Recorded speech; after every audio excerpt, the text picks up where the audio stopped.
Fusing disciplines is really exciting for me. I'm an art historian interested in how physical frames operate in the viewing experience. But by working with a neuroscientist, we can actually gather evidence which examines how people explore works of art.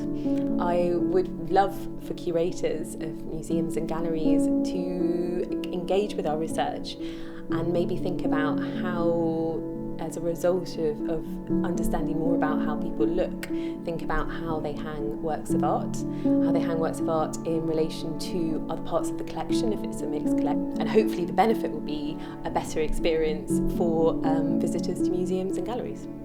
I think one of the big opportunities that these tools offer is that we can actually start to hold conversations at a different level between different disciplines. The power of images, the use of the visual as a means of communication between different subject areas, that's enormous, and I think we've only just begun to harvest its full potential. The future of virtual reality and heritage is manifold. There are many different ways of developing this. It's a comparatively new technique. I think it's always very helpful when you are in the process of data capture to be looking ahead to, if not the end game, so that your results have their own afterlife and can benefit the wider academic community and foster a true interdisciplinary debate.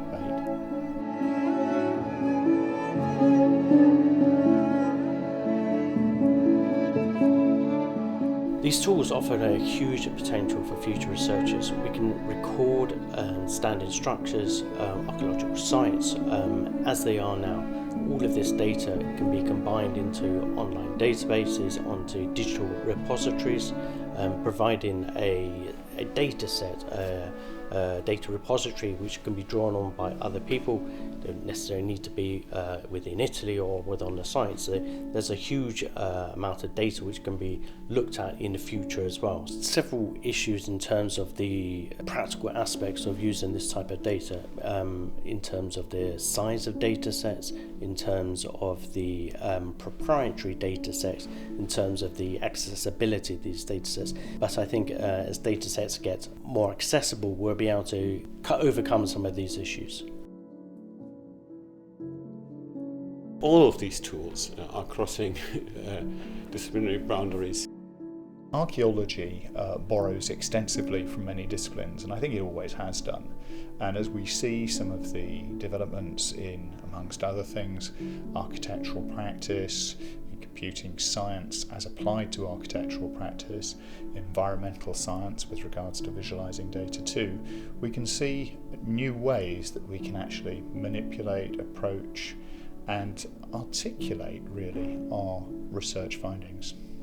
Each site is very different, whether you're scanning or recording inside a church, or you're scanning piazzas, or indeed full landscapes of sites.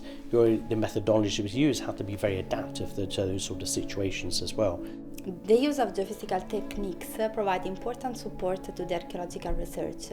For example, it has the advantage of being non-invasive, and therefore it can be applied for document also archaeological areas where excavation is not possible. A geophysical prospection can be carried out strategically before the excavation in order to locate and target areas of interest. However, to assess the accuracy of the geophysical interpretation and to document the stratigraphical sequence of an archaeological site, excavation is needed. For me, as a visual neuroscientist, it crosses the boundary between questions of history and aesthetics and the question how the brain works. What opportunities to future research? Endless.